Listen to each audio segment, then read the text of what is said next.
So I'm going to talk today about collecting stories in some unconventional ways. This is a picture of me from a very awkward stage in my life. You might enjoy the awkwardly tight cut-off pajama bottoms with balloons.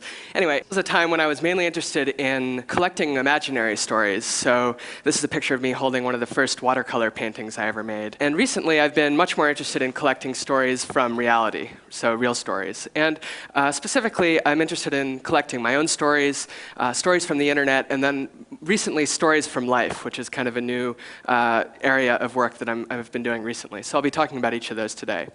So first of all, my own stories. These are two of my sketchbooks. I have many of these books, and I've been keeping them for about the last 8 or 9 years. They accompany me wherever I go in my life, and I fill them with all sorts of things, records of my lived experience. So watercolor paintings, drawings of what I see, dead flowers, dead insects, pasted ticket stubs, rusting coins, business cards, writings. And in these books, you can find these short little glimpses of moments and experiences and people that I meet. And after keeping these books for a number of years, I started to become very interested in collecting not only my own personal artifacts, but also the artifacts of other people. So I started collecting found objects. This is a photograph I found lying in a gutter in New York City about 10 years ago. On the front, you can see the tattered black and white photo of a woman's face, and on the back it says, "To Judy, the girl with the Bill Bailey voice, have fun in whatever you do." And I really loved this idea of the partial glimpse into somebody's life, as opposed to knowing the whole story, just knowing a little bit of the story and then letting your own mind fill in the rest. And that idea of a partial glimpse is something that will come back in a lot of the work I'll be showing later today. So around this time, I was studying computer science at Princeton University, and I noticed that it was suddenly possible to collect these sorts of personal artifacts, not just from street corners, but also from the internet.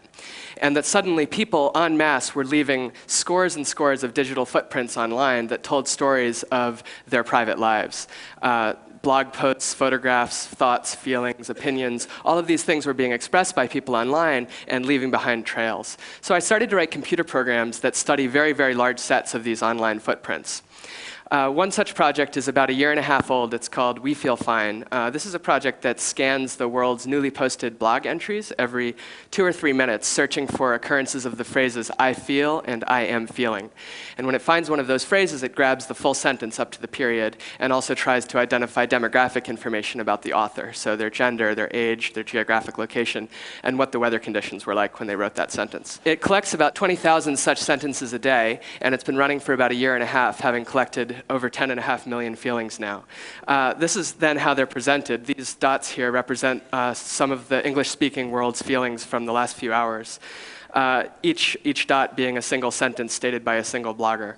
And the color of each dot corresponds to the type of feeling inside, so the bright ones are happy and the dark ones are sad. And the diameter of each dot corresponds to the length of the sentence inside, so the small ones are short and the bigger ones are longer. I feel fine with the body I'm in. There'll be no easy excuse for why I still feel uncomfortable being close to my boyfriend, from a 22-year-old in Japan. I got this on some trading locally, but really don't feel like screwing with wiring and crap. Also, some of the feelings contain photographs in the blog posts, and when that happens, these montage compositions are automatically created, which consist of the sentence and images being combined. And any of these can be opened up to reveal the sentence inside. I feel good. I feel rough now, and I probably gained 100,000 pounds, but it was worth it. I love how they were able to preserve most and everything that makes you feel close to nature. Butterflies, man-made forests, limestone caves, and hey, even a huge python.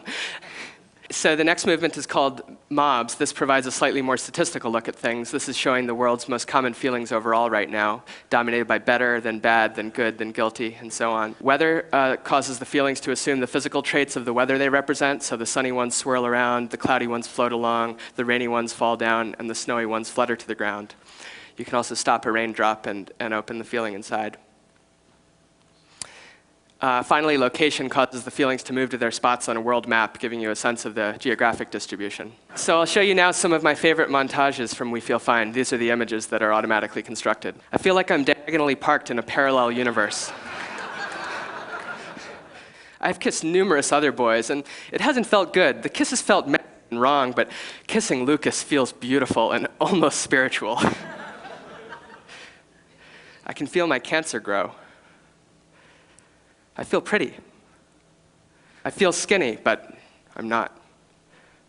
I'm 23 and a recovering meth and heroin addict and feel absolutely blessed to still be alive. I can't wait to see them racing for the first time at Daytona next month because I feel the need for speed. I feel sassy. I feel so sexy in this new wig. As you can see, We Feel Fine collects very, very small-scale personal stories, sometimes stories as short as 2 or 3 words, so really even challenging the notion of what can be considered a story. And recently, I've become interested in diving much more deeply into a single story, and that's led me to doing some work with the physical world, not with the internet, and only using the internet at the very last moment as a presentation medium. So these are some newer projects that actually aren't even launched publicly yet. The first such one is called The Whale Hunt. Last May, I spent 9 days living up in Barrow, Alaska, the northernmost settlement in the United States, with a family of Inupiat Eskimos, documenting their annual spring whale hunt. This is the whaling camp here. We're about 6 miles from shore, camping on 5.5 feet of thick frozen pack ice. And that water that you see there is the open lead. And through that lead, bowhead whales migrate north each springtime. And the Eskimo community basically camps out on the edge of the ice here, waits for a whale to come close enough to attack, and when it does, it throws a harpoon at it and then hauls the whale up onto the ice and cuts it up. And that would provide the community's food supply for a long time. So I went up there and I lived with these guys out in their whaling camp here and photographed the entire experience, beginning with the taxi ride to Newark Airport in New York and ending with the butchering of the second whale 7.5 days later. Photographed that entire experience at 5-minute intervals. So every 5 minutes I took a photograph. When I was awake with a camera around my neck, when I was sleeping with a tripod and a timer. And then in moments of high adrenaline, like when something exciting was happening, I would up that photographic frequency to as many as 37 photographs in 5 minutes. So what this created was a photographic heartbeat that sped up and slowed down, more or less matching the changing pace of my own heartbeat. That was the first concept here. The second concept was to use this experience to think about the fundamental components of any story. What are the things that make up a story? So stories have characters, stories have concepts, stories take place in a certain area, they have contexts, they have colors, what do they look like? They have time, when did it take place? Dates, when did it occur? And in the case of the whale hunt, also this idea of an excitement level. The thing about stories, though, in most of the existing mediums that we're accustomed to, things like novels, radio, photographs, movies, even lectures like this one, we're very accustomed to this idea of the narrator, or the camera position, some kind of omniscient external body through whose eyes you see the story. And we're very used to this. But if you think about real life, it's not like that at all. I mean, in real life, things are much more nuanced and complex, and there's all of these overlapping stories intersecting and touching each other. And so I thought it would be interesting to build a framework to surface those types of stories. So in the case of the whale hunt, how could we extract something like the story of Simeon and Crawford involving the concepts of wildlife tools and blood, taking place on the Arctic Ocean, dominated by the color red, happening around 10 a.m. on May 3rd with an excitement level of high. So how extract this order of narrative from this larger story? I built a web interface for viewing the whale hunt that attempts to do just this. So these are all 3,214 pictures taken up there. This is my studio in Brooklyn. This is the Arctic Ocean and the butchering of the second whale 7 days later. You can start to see some of the story here told by color. So this red strip signifies the color of the wallpaper in the basement apartment where I was staying, and things go white as we move out onto the Arctic Ocean. The introduction of red down here when whales were being cut up. You can see a timeline showing you the exciting moments throughout the story. These are organized chronologically. Wheel provides a slightly more playful version of the same. So these are also all the photographs organized chronologically. And any of these can be clicked, and then the narrative is entered at that position. So here I am sleeping on the airplane, heading up to Alaska. That's Moby Dick. This is the food we ate. This is in the Patkatuks family living room in their house in Barrow, the boxed wine they served us. Cigarette break outside. I don't smoke. This is a really exciting sequence of me sleeping. This is out at whale camp on the Arctic Ocean. This graph that I'm clicking down here is meant to be reminiscent of a medical heartbeat graph, showing the exciting moments of adrenaline. This is the ice starting to freeze over, the snow fence they built. And so what I'll show you now is the ability to pull out sub-stories. So here you see the cast. These are all of the people in the whale hunt and the 2 whales that were killed down here. And we could do something as arbitrary as, say, extract the story of Roni involving the concepts of blood and whales and tools taking place on the Arctic Ocean at Akivak Camp with the heartbeat level of fast. And now we've whittled down that whole story to just 29 matching photographs, and then we can enter the narrative at that position. And you can see Roni cutting up the whale here. These whales are about 40 feet long and weighing over 40 tons, and they'd provide the food source for the community for much of the year. Skipping ahead a bit more here, this is Roni on the whale carcass. They use no chainsaws or anything. It's entirely just blades, and an incredibly efficient process. This is guys on a rope pulling open the carcass. This is the muktuk, or the blubber, all lined up for community distribution. That's baleen. Moving on. So what I'm going to tell you about next is a very new thing. It's not even a project yet. So just yesterday, I flew in here from Singapore, and before that, I was spending 2 weeks in Bhutan, the small Himalayan kingdom nestled between Tibet and India. And I was doing a project there about happiness, interviewing a lot of local people. So Bhutan has this really wacky thing where they base most of their high-level governmental decisions around the concept of gross national happiness instead of gross domestic product. And they've been doing this since the 70s, and it leads to just a completely different value system. It's an incredibly non-materialistic culture where people don't have a lot, but they're incredibly happy. So I went around and I talked to people about some of these ideas. So I did a number of things. I asked people a number of set questions and took a number of set photographs and interviewed them with audio and also took pictures. I would start by asking people to rate their happiness between 1 and 10, which is kind of inherently absurd. And then when they answered, I would inflate that number of balloons and give them that number of balloons to hold. So you have some really happy person holding 10 balloons and some really sad soul holding 1 balloon. But even holding 1 balloon is like kind of happy.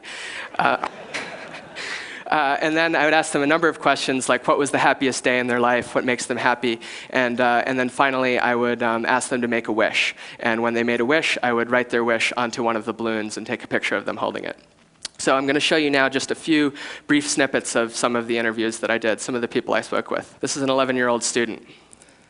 He was playing cops and robbers with his friends running around town, and they all had plastic toy guns. His wish was to become a police officer. He was getting started early. Those were his hands. I took pictures of everybody's hands because I think you can often tell a lot from somebody about how their hands look. I took a portrait of everybody and asked everybody to make a funny face. A 17-year-old student. Her wish was to have been born a boy. She thinks that women have a pretty tough go at things in Bhutan, and it's a lot easier if you're a boy.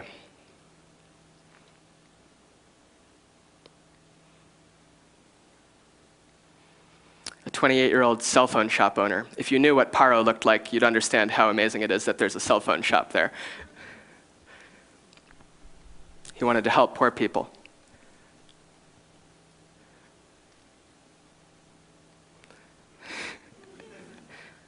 A 53-year-old farmer. She was chafing wheat, and that pile of wheat behind her had taken her about a week to make. She wanted to keep farming until she dies. You can really start to see the stories told by the hands here.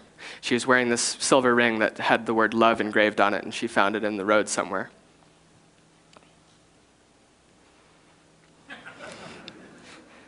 A 16-year-old quarry worker. This guy was breaking rocks with a hammer in the hot sunlight. But he just wanted to spend his life as a farmer.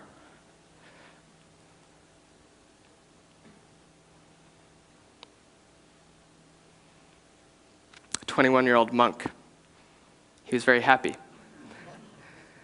He wanted to live a long life in the monastery. He had this amazing series of hairs growing up on the left side of his face, which I'm told is very good luck. He was kind of too shy to make a funny face. A 16-year-old student.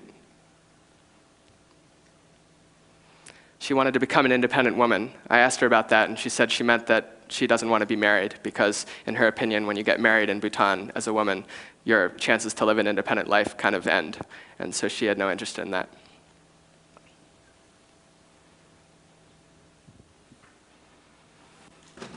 A 24-year-old truck driver. There are these terrifyingly huge Indian trucks that come careening around one-lane roads with two-lane traffic with 3,000-foot drop-offs right next to the road, and he was driving one of these trucks. But all he wanted was just to live a comfortable life like other people.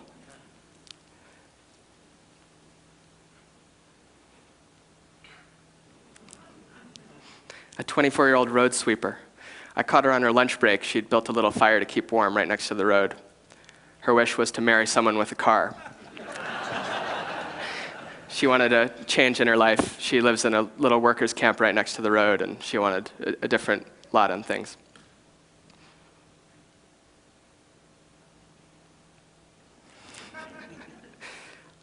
An 81-year-old itinerant farmer saw this guy on the side of the road, and he actually doesn't have a home. He travels from farm to farm each day trying to find work, and then he tries to sleep at whatever farm he gets work at.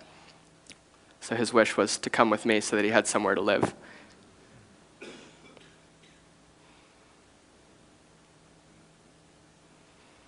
And he had this amazing knife that he pulled out of his go and started brandishing when I asked him to make a funny face. He's all good-natured. A 10-year-old. He wanted to join a school and learn to read, but his parents didn't have enough money to send him to school. He was eating this orange sugary candy that he kept dipping his fingers into, and since there was so much saliva on his hands, this orange paste started to form on his palms.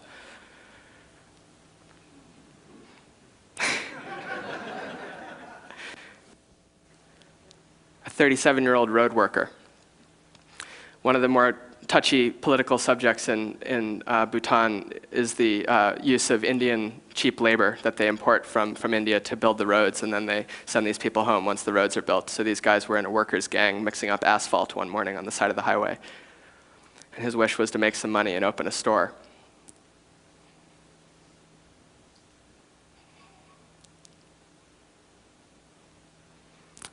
A 75-year-old farmer, she was selling oranges on the side of the road. I asked her about a wish, and she said, you know, maybe I'll live, maybe I'll die, but I don't have a wish.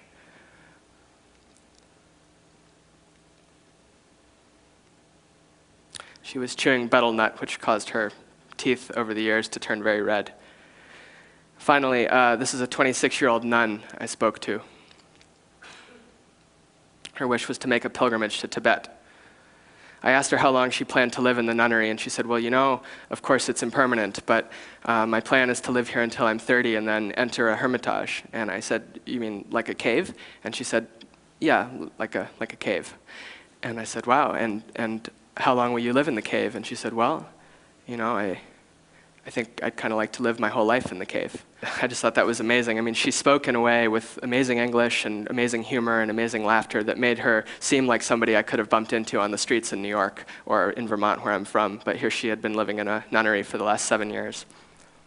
I asked her a little bit more about the cave and what she planned would happen once she went there. You know, what if she saw the truth after just 1 year? What would she do for the next 35 years in her life? And this is what she said. I think I cannot stay for 35. Maybe die. Maybe you'll die.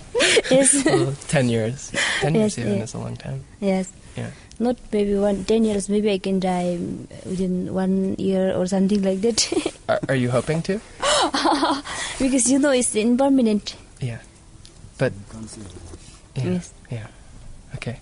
Do you hope would you prefer to live in the cave for 40 years or to live for 1 year? But I prefer for maybe 40 to 50. 40 to 50. Yes. Yeah. From then I'm going to the Yeah. heaven. Yeah. Yeah. Well, I wish you the best of luck with it. Thank you. I hope it's everything that you hope it will be. So, okay. Thank you again so much. You're most welcome. So if you caught that, she said she hoped to die when she was around 40. That was enough life for her. So the last thing we did very quickly is I took all of those wish balloons. There were 117 interviews, 117 wishes, and brought them up to a place called Dochula, which is a mountain pass in Bhutan at 10,300 feet, one of the more sacred places in Bhutan. And up there are thousands of prayer flags that people have spread out over the years. And we reinflated all of the balloons, put them up on a string, and hung them up there among the prayer flags. And they're actually still flying up there today. So if any of you have any Bhutan travel plans in the near future, you can go check these out. Here are some images from that. We said a Buddhist prayer so that all these wishes could come true.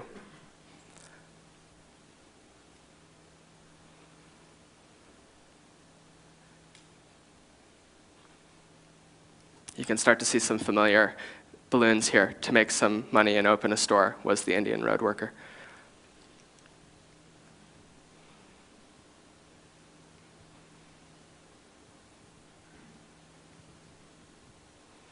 Thanks very much.